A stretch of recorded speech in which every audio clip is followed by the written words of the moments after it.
to my live stream. My name's Chloe. This is the House of Chloe in my van, and I am reading a book. Don't tell anyone. We're on 8 to be discreet, but it is about busyness and stillness. In his poem, Keeping Quiet, Chilean poet Pablo Neruda invites a moment of stillness. Now we will count to 12 and we will all keep still. For once on the face of the earth, let's not speak in any language. Let's stop for a second and not move our arms so much. It would be an exotic moment without rush, without engines. We would all be together in a sudden strangeness. Wait for a moment, says Neruda. Let us listen. Our lives are infected with a chronic, continuous rush to movement, a habitual and constant busyness. We are forever speaking too much, moving our arms about, filling time and space. We are saturated with busyness. Our lives spin faster and faster, keeping pace with the accelerating world around us. Let us stop a moment, he says. Let us rest a while in stillness. Let us explore ourselves and one another in the quiet. Perhaps we may hear more clearly the still, small voices of our souls. As children, when we felt overwhelmed by our family pain, we learned to run from that pain. We learned to move faster, to hide ourselves from intimate contact, to make ourselves moving targets harder to hit. We even used high drama to shield ourselves from the quiet hurts that punctuated our lives together. Remaining still, we felt too vulnerable and exposed. Motion became a defense, our strategy to protect ourselves from the assault of family suffering. The faster we moved, the less we could be seen and known, the more invisible we were, and the safer we felt. We took refuge in speed, productivity, and busyness, camouflaged by relentless activity. We never lingered in one place long enough to be caught. In our families, moments of stillness and silence were rare. When things were quiet, it would often portend some sleeping crisis that was brewing beneath the surface. In a moment of quiet, when we were unoccupied with some diversionary activity, any of our latest family sorrows, festering disputes, or lingering discomforts were liable to erupt in some kind of fighting or drama. So we all ran from the stillness. It felt too unpredictable, too dangerous. We learned to quickly fill those quiet moments with expedient activities to distract ourselves and everyone else from the kinds of feelings that could arise in stillness. We made ourselves busy with some task, diversion, or drama, immersing ourselves in planning, thinking, arranging, anything that would muffle the tender voices, fears, and sorrows that occupied our hearts. Rare were the moments when our family could sit together, quietly listening to the gentle, quiet serenity of simply being family.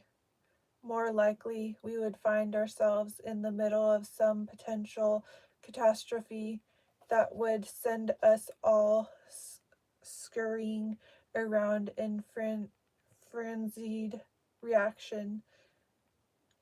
strategizing, or defensive maneuvering. As activity and busyness became our primary vocation, we gradually lost our ability to listen carefully to the deeper, gentler truths about ourselves. Our speed and activity de-offended us to the delicate yearning of our hearts and spirits. Our desperate activity could also mask fear or emptiness. We were afraid to stop to listen too closely to our own insides. We were frightened by the stillness, wary of those moments when we were alone with ourselves, empty and quiet.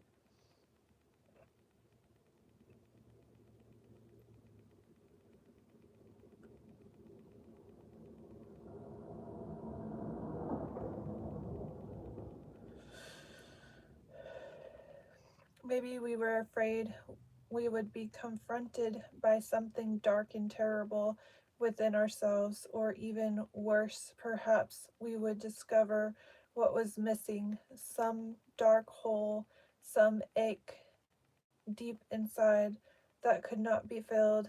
And so, rather than get quiet and listen, we learn to keep moving. Some of us also used speed and productivity in our campaign to justify our worth. We learned to work very hard to earn our place, to be allowed to belong somewhere, and as adults, we frantically continue to accomplish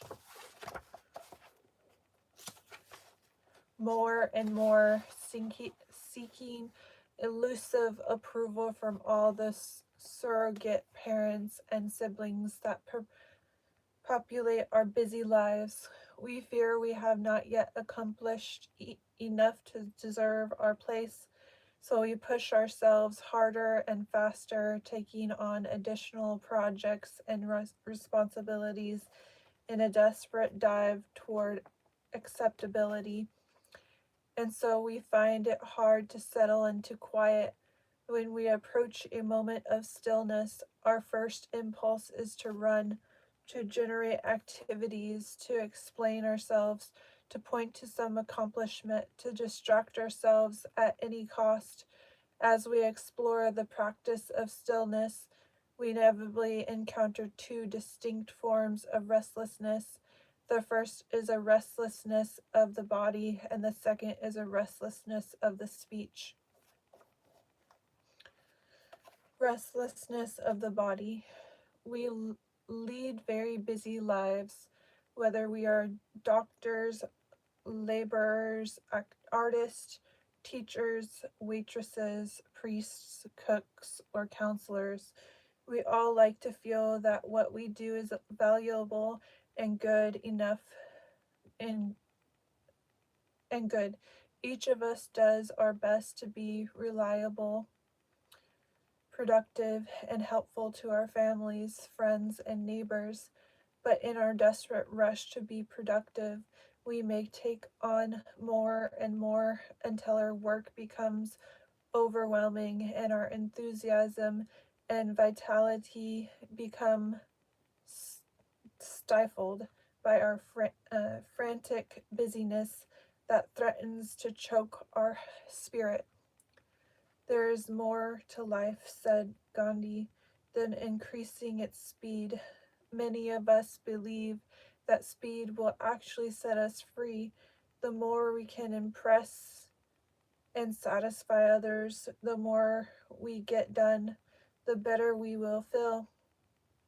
The more we accomplish, the more we will feel like we deserve to be here, and the closer we will feel to a sense of serenity.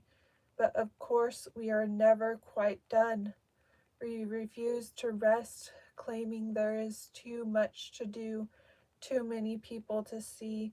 Our work is so important and our responsibilities so critical that to leave anything at all undone would be irresponsible and unthinkable. One of the dangers of busyness and overwork is that we lose the capacity to listen closely to what our work is really about. In our rush of movement, we forget our gifts. We lose touch with our talents and intuitions. We become deaf to our genuine inner wisdom. Thomas Merton says that when we succumb to this busyness, we are actually giving birth to a subtle form of violence. Of violence. I'm built for intellectual violence, you guys. There is a pervasive form of contemporary violence, and that is activism and overwork. The rush and pressure of modern life are a form, perhaps the most common form, of its innate violence. To allow oneself to be carried away by a multitude of conflicting concerns, to surrender too many demands, to commit oneself to too many projects, to want to help everyone and everything, is to succumb to violence. The frenzy of our activism neutralizes our work for peace. It destroys our own inner capacity for peace. It destroys the fruitfulness of our own work because it kills the root of inner wisdom, which makes work fruitful. Brother David Steindl Rast reminds us that the Chinese word for busy is composed of two characters, heart and killing. When we make ourselves so busy that we are always rushing around trying to get this or that done or over with, we kill something vital in ourselves and we smother the quiet wisdom of our heart. When we invest our work with judgment and impatience, always striving for speed and efficiency, we lose the capacity to appreciate the million quiet moments that may bring us peace, beauty, or joy. As we seek salvation through our frantic productivity and accomplishments, we squander the teachings that may be present in this very moment, in the richness of this particular breath. In the book of Ecclesiastes, there is a proverb: better one handful of quiet than two hands full of striving after wind.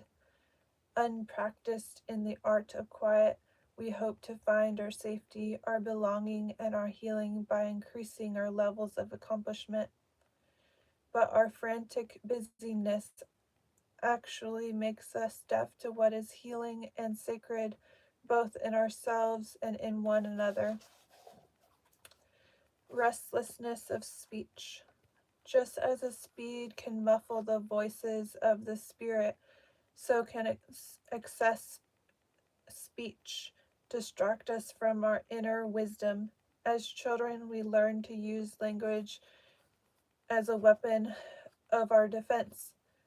We use language to explain, to justify, and to defend ourselves and our behavior.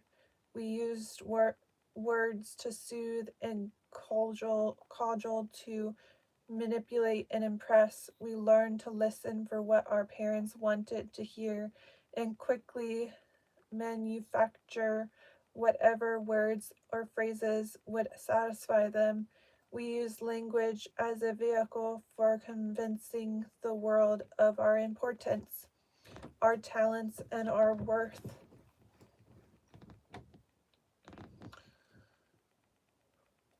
We came to use language more often to mask the truth than to reveal it. It hardly mattered if what we said was true. The important thing was to get people to believe it was true. Our words were designed to manipulate and placate those we felt could hurt us. We wove whatever stories seemed required using whatever speech necessary to create an acceptable impression for those around us. Yes, I love you, Daddy, we would say, whether we meant it or not.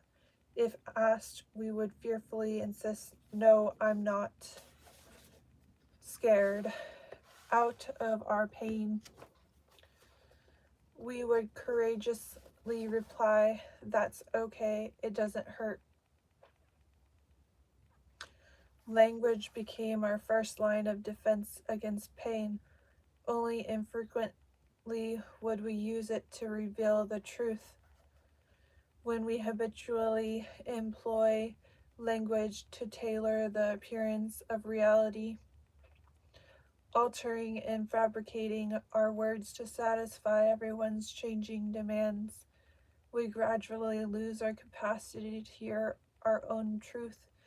We manufacture so many explanations about ourselves that we can no longer discern which are fabrications and which are true.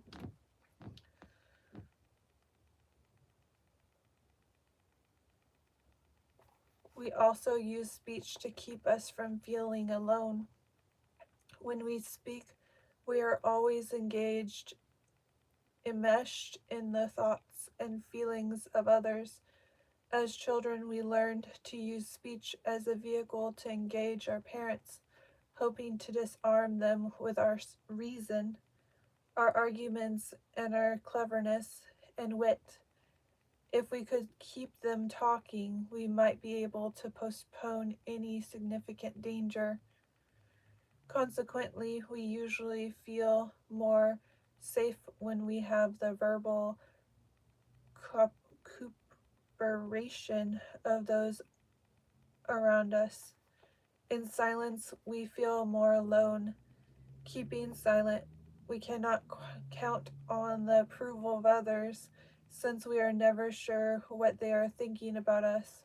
Without language, we are cut off from any external reassurance that all is well. Without this constant stream of information, we may quickly become appreciative or apprehensive, worried, and frightened of the unknown. A few years ago, Ron came to one of our retreats.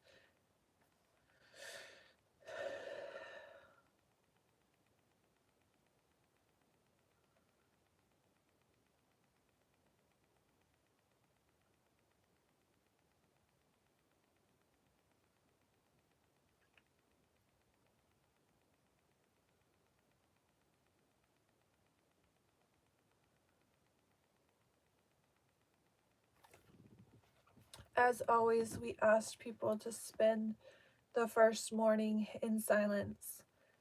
When we emerged from this silence, Ron said, this was the first time in my life I have ever been around quiet people who aren't angry.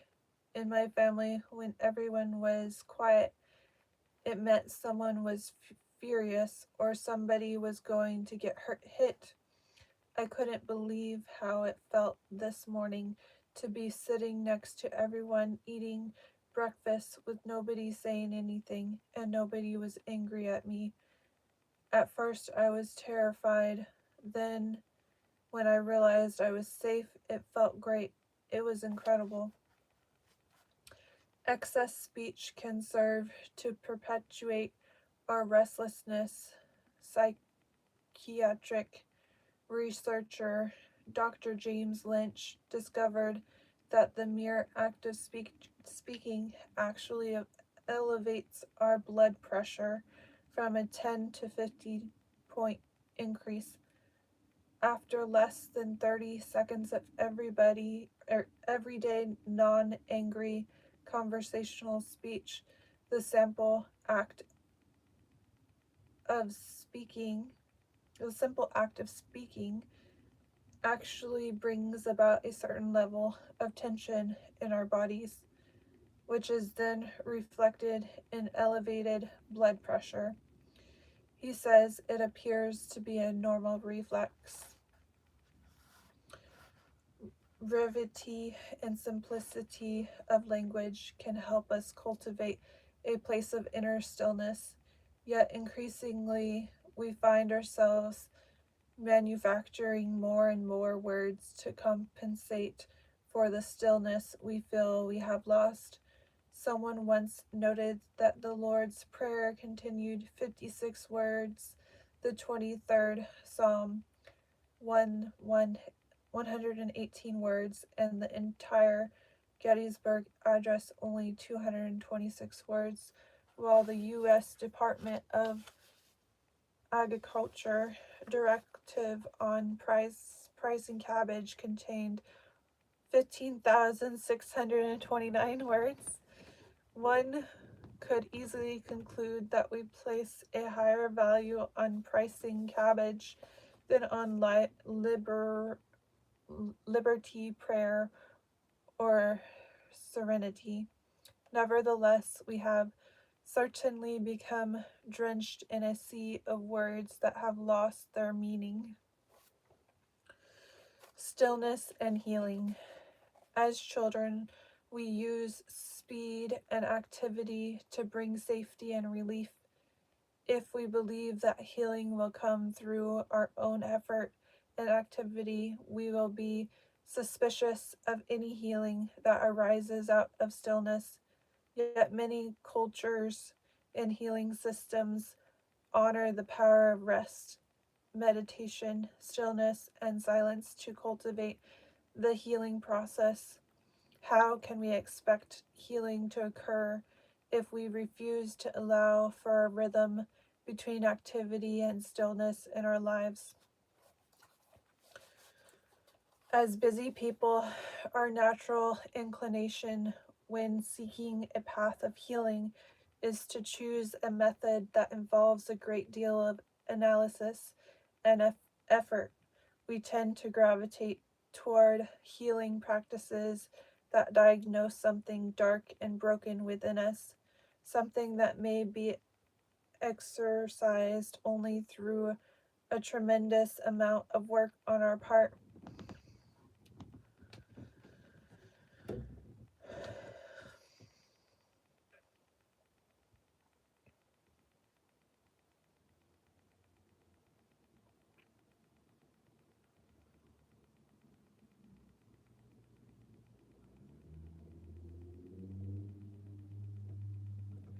If we do enough therapy, read enough books, go to enough workshops, and put together an extensive therapeutic resume, perhaps we can gather enough treatment credits to be granted some kind of healing diploma. Only by working extra hard at fixing ourselves do we feel we can earn the right to be set free of our suffering. Our predisposition to busyness makes us feel much more comfortable when we can undertake some activity. We are weary of healing practices that speak of inner balance, practices that prescribe being quiet, sitting still, doing nothing, simply sitting quietly with ourselves. We tend to feel our pain more acutely. We experience the depth and texture of our broken heart. We feel the poignant string of tears yet to be shed in stillness without the distraction of being busy.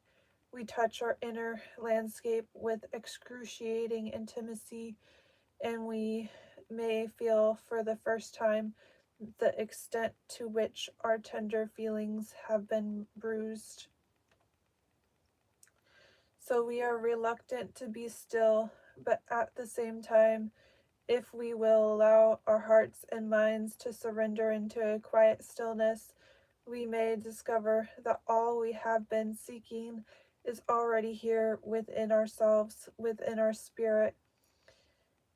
If we have been looking for peace, we may find peace. If we have been looking for healing, we may find healing. If we have sought God, we may find the kingdom of God alive and well within our very hearts. Perhaps there is nothing to do, no place to go. Everything we seek is already here. The last place we tend to look for healing is within ourselves. The longer we sit with ourselves and the closer we get to the root of our sorrow,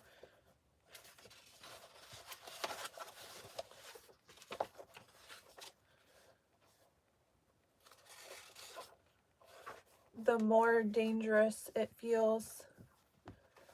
We are ashamed of who we are and frightened of who we may be. So we use a smokescreen of activity to mask our insides. But perhaps our greatest healing comes only when we listen quietly and carefully to ourselves and our sorrow. Maybe there is nothing for us to take out, nothing to fix, nothing to do but mindfully touch our heart and spirit with quiet, loving attention. Merely by sitting still, we may feel the love that God already has for us, even explore the love we have for ourselves.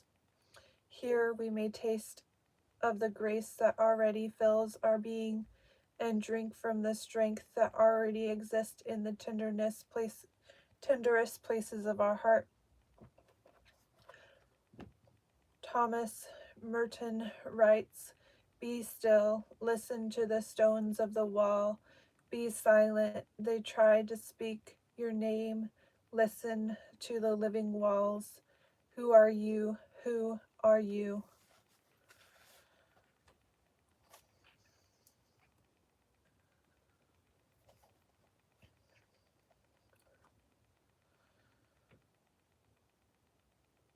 Who are we? Desperate for an answer, we rush to discover and define ourselves through analysis, therapy activities, accomplishments, and successes. Yet when we allow ourselves to be still, we invite a different kind of knowing. We allow our intuition to uncover those small and secret truths that lie deep within us. Most of us spend our lives carrying a host of questions and problems around with us, questions that, in the quiet wisdom of our deepest heart, may already have been answered.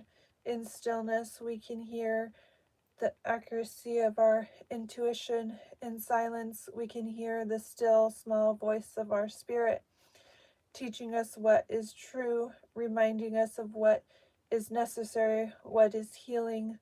There rests deep within us a clear voice that knows our deepest heart. Confusion arises only when we are too busy or distracted to listen. Be still, says the psalmist, and know that I am God. Who is there that can make muddy water clear?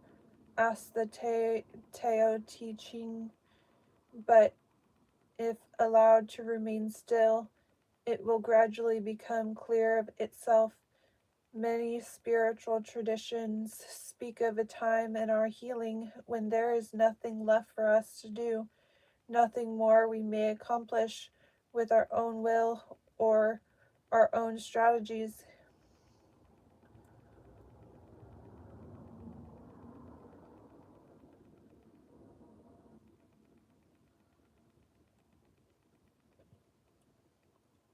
Here we must surrender to the healing teachings that arise only when we become still and silent. This is the moment when God inevitably leads us beside the still waters and restores our soul. Still water, says Chong Tzu, is like glass. It is a perfect level. If water is so clear, so level, how much more the spirit of man, the heart of the wise man is tranquil. It is the mirror of heaven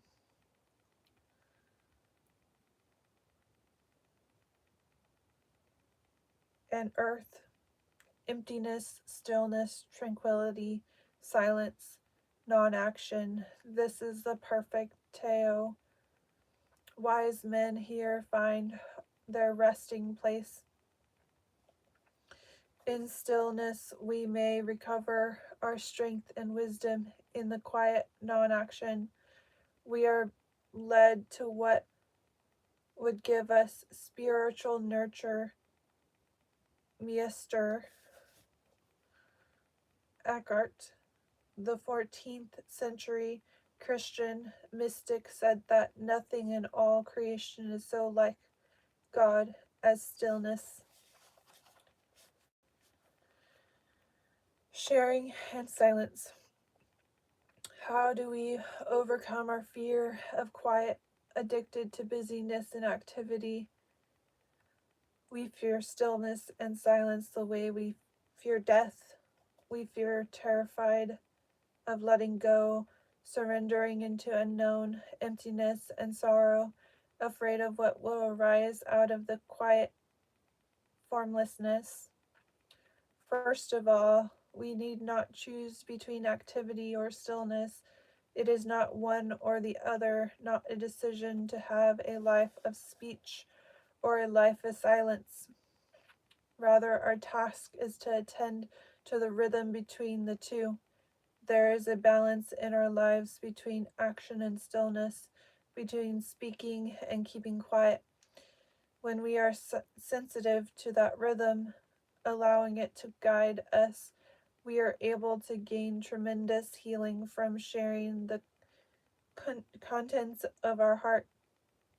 While we may also benefit from being still and silent, there is a time for every purpose under heaven, says the preacher in Ecclesiastes.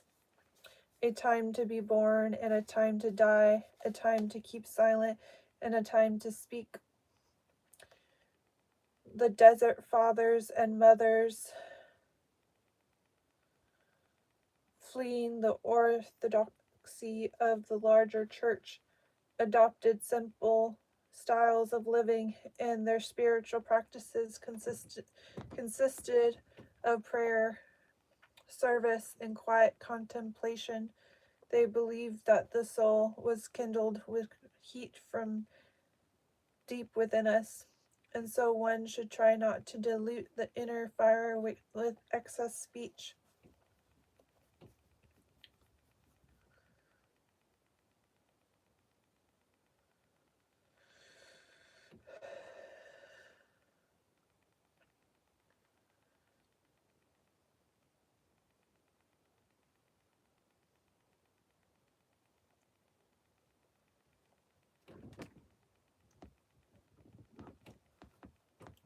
When the door of this steam bath is continually left open, the heat inside rapidly escapes through it.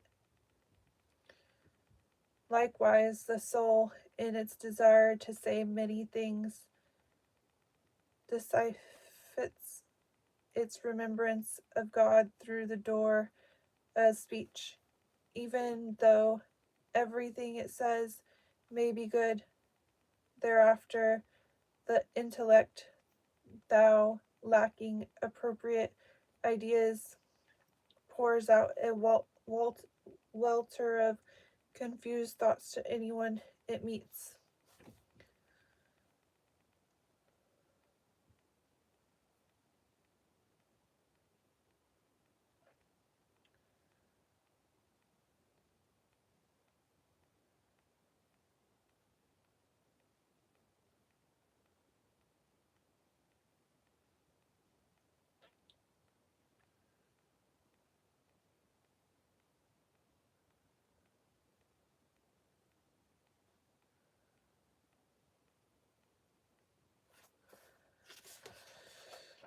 Timely silence then is precious, for it is nothing less than the master of the wisest thoughts.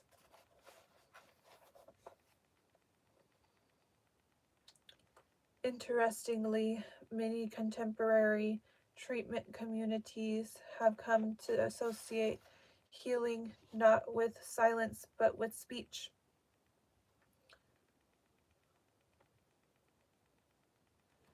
Programs that treat childhood and family dysfunction correctly stress the need for speaking from our heart, for sharing our story and our hurts with others. Children whose feelings were ignored or repressed need to feel encouraged to name safely the delicate and tender scarrings of their heart. When silence has been enforced by terror, as we speak the truth of our childhood, our wounds begin to open, to breathe, and to heal. We feel less alone, less ashamed, and more part of the human family when we share our deepest feelings in communion with others.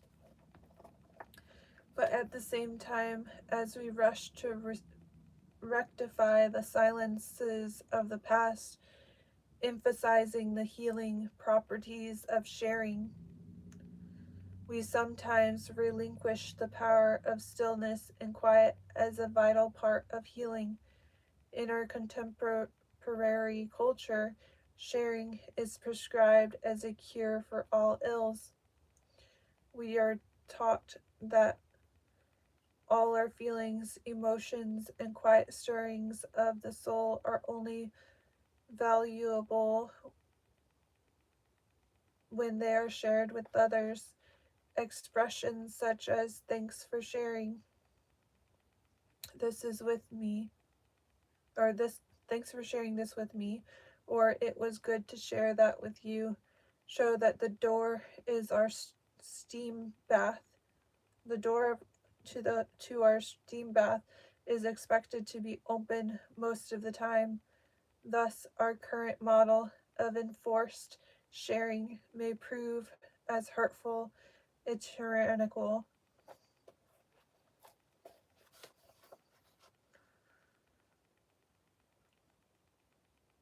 as the model of enforced silence. When we were told we had to hide our feelings, we felt imprisoned from within. If we are now forced to always share our feelings, we may feel imprisoned from without. Right speech. When we do speak, how much do we share and how often?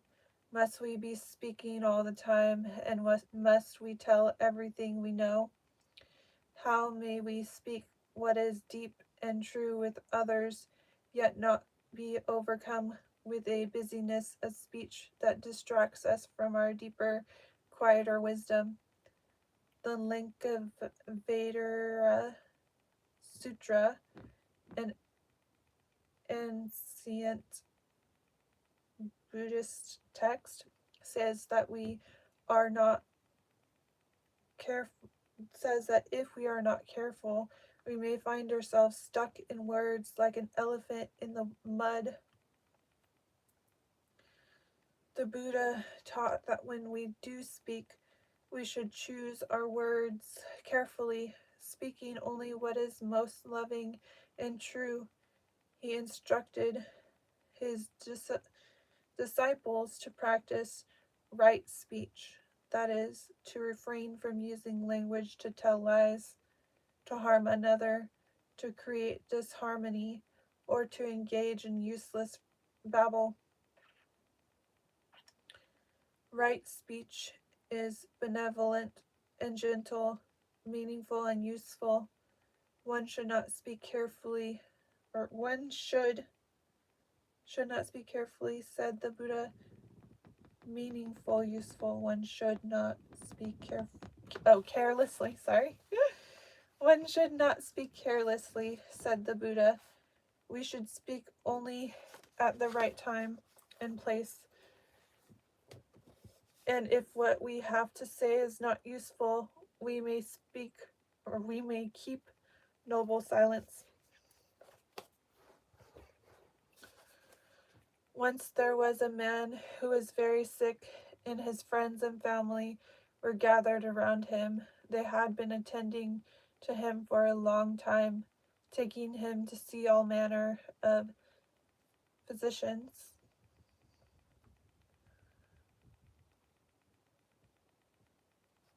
And healers, all to no avail. By now, they had given up hope of a cure. They were simply careful, caring for him until he died. One day, a Zen master entered the village, and a crowd of people emerged to greet him. In the crowd was the sick man. His friends had brought him before the master. They asked if he could heal this man. The master looked at him and was silent for a moment. Then he said, "Yes, I can." And he leaned over and spoke a few words to the sick man. He looked up and said to those assembled, "Soon this man will be well." In the crowd was a close friend of the sick man, someone who had tended to him night and day and knew the desperate nature of the man's condition. He became impatient with the Zen master, uncomfortable with this stranger who would treat this poor man's grave illness with such a simple display. "How can you do this?" he said. He asked. "This man is terribly ill. How can you possibly heal him with just a few words?" At this, the master turned to the man and scowled. "You know nothing of these matters. You are nothing but an ignorant fool," he said. Hearing this, the man became furious and filled with rage. His love for his friend and his anger at this stranger brought up tremendous hatred. He turned red in the face and was about to strike at the master. Just then, the Zen master held up his hand and said, "Wait, look at yourself and what change has come over you. If a few unkind words from me could bring about such a powerful change in you, could not a few kind words also bring much healing?" The practice of silence. Right speech is born out of a mindful silence. When we are still and quiet, we hear more clearly what is true. We appreciate the colors of things and feel the weight and texture of what we hold in our hands. We feel our steps on the earth. We hear the sound we make as we walk. In silence, we are free to expand beyond the habits of childhood, to grow beyond what is already in our thoughts.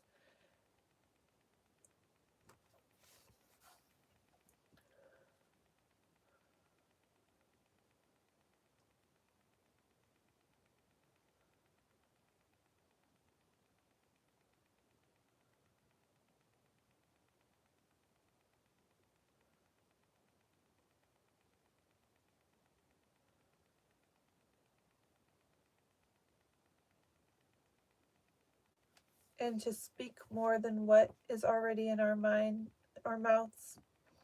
When we are constantly speaking, we hear only what we have already concluded about ourselves and the world. Silence allows us to discover things about ourselves that we have not yet begun to imagine. Silence is not simply the absence of speech. Silence has its own in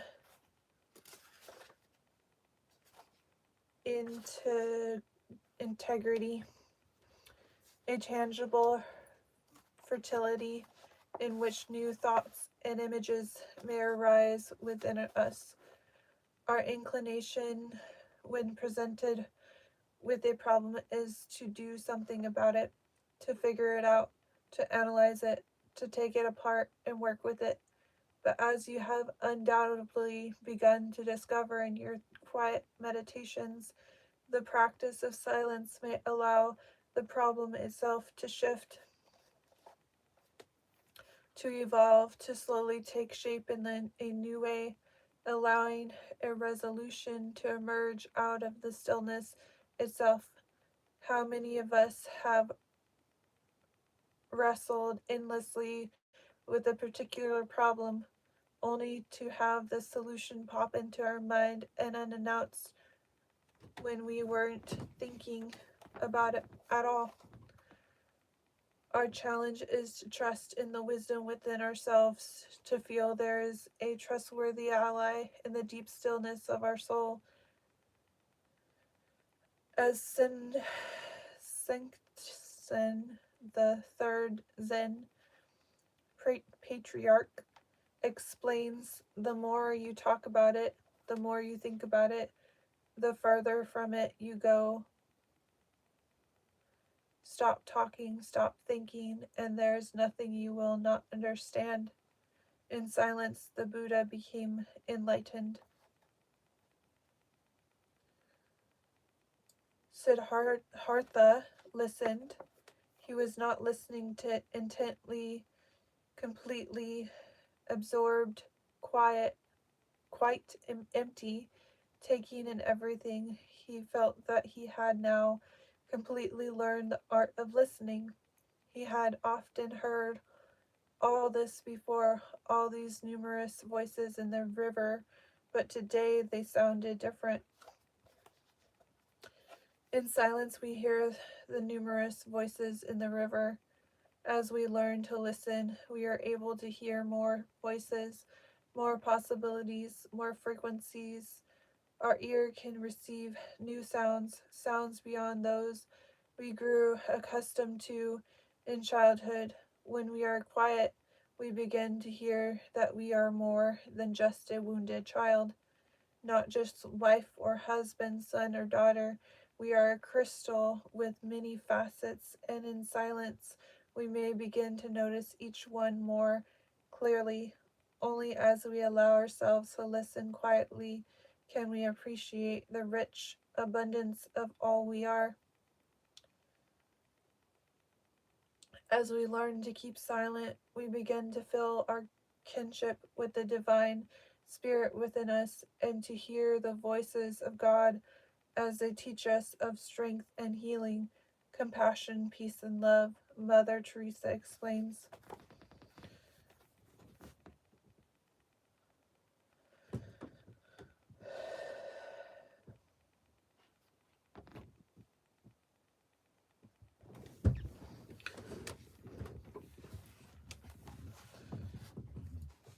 We need to find God, and God cannot be found in noise and restlessness. God is the friend of silence. See how nature, trees, flowers, grass grow in silence. See the stars, the moon, and sun, how they move in silence. The more we receive in silent prayer, the more we can give in our active life.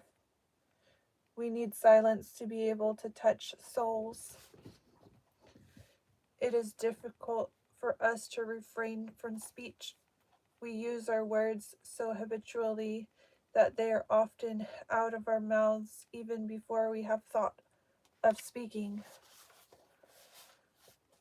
There is a story about 4 Zen pupils who vowed to observe 7 days of silence. On the first day, they were all silent and their practice went quite well. But when night came and the lamps were glowing dim, one of the pupils could not help exclaiming to a servant, "Fix those lamps." The second pupil was surprised to hear the first one talk. "We are not supposed to say a word," he remarked. "You two are stupid. Why did you talk?" asked the third. "I am the only one who has not talked," concluded the fourth pupil. The practice of silence. How do we invite stillness into our busy lives? In the Hebrew Bible, the practice of keeping the Sabbath was designed to establish a rhythm between busyness and stillness, to have one day each week in which we allow our work to fall away and attend to the quieter things of the Spirit. According to one Hebrew writer, the Sabbath served to disconnect us from our normal attitude of making, doing, and changing, to experience the world free from the need to interfere with it is a transformation or transformative and liberating experience, but it can't be achieved in the midst of a day filled with getting, spending, speeding, and making. So we take one solid period of time, 24 hours, to change our relationship to the world, to refrain from acting upon it, and instead to stand back and celebrate the grandeur and mystery of creation. The Sabbath has a joyful feeling. In the Christian and Buddhist traditions, followers periodically go on retreat, allowing the cares, responsibilities of daily life to fall away so that they may listen more carefully to the healing, grace, and wisdom born of silence. With each day, with each breath, in prayer and meditation, they quietly attend to the gifts and truths that only germinate when the heart is still.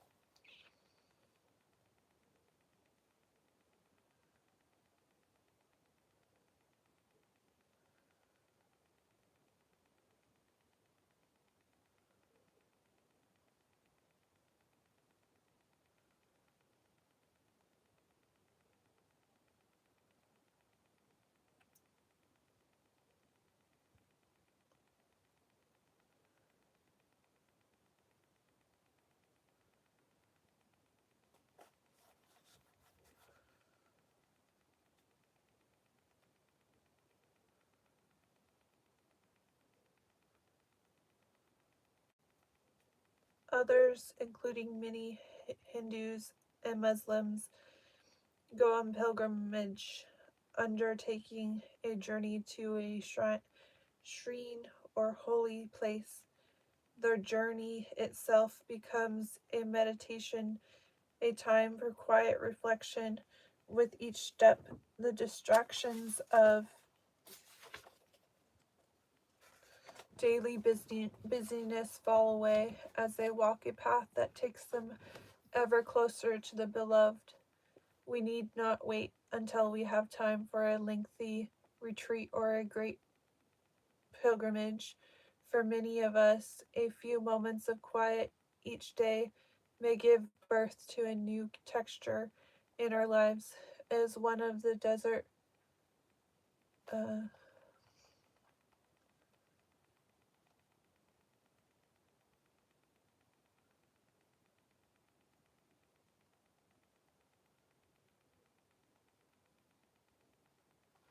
as one of the desert fathers explained, there is but one method to be still with attention in the heart.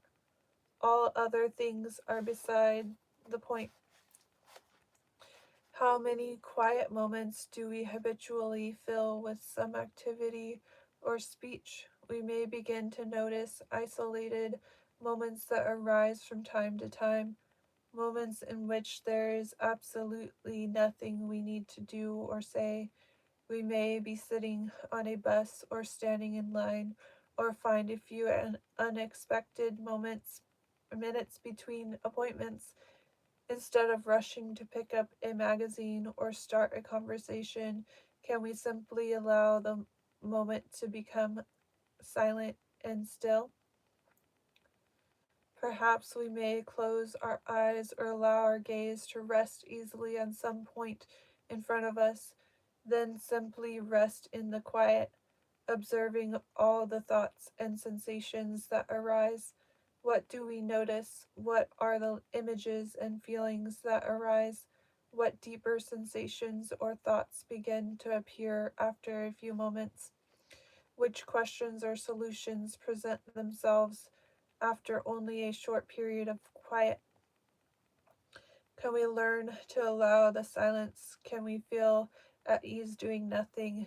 Notice how often we generate activity for its own sake, how often our speech consists of mindless chatter, how often we use words simply to be included in a conversation or to keep away uncomfortable silences. As the poet Naneo Sakaki Riley remarks, if you have time to chatter, read books. If you have time to read, walk into the mountain, desert, and ocean. If you have time to walk, sing songs and dance. If you have time to dance, sit quietly, you happy, lucky idiot. Name calling. In stillness and silence, there is a tremendous possibility our eyes and ears are more receptive to the voices of the Spirit, the teachings that are alive and